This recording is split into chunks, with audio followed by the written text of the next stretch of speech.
because I feel like if I were to start out now, and it's very hard to relate, but there's a lot of technologies. Yeah, it's I do think that like software engineering is a very good core to have. Yeah. And if you can be a really good software engineer, by essence of you being responsible for creating software, you're going to think of observability, you're going to think of infrastructure, you're going to touch on topics like data and AI and cloud. Like I feel like software is the center of it.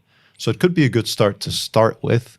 But then how do you start and what do you master first? Or I think the start needs to be with the basics in terms of the language that you're using. You should just understand the language very well. I still see a lot of people programming in languages where it's clear that they don't really grasp a lot of the basics still. And that means not only that you're limited in what you can express in your own code, it also means it becomes a lot harder to understand other people's code. So one thing that taught me a tremendous amount of stuff was reading other people's code. And not just anyone, but for example, the open source frameworks that you use that you know have been authored by experienced people that have been taught. So Spring, in my case, is not only a framework that I know very well because I use it.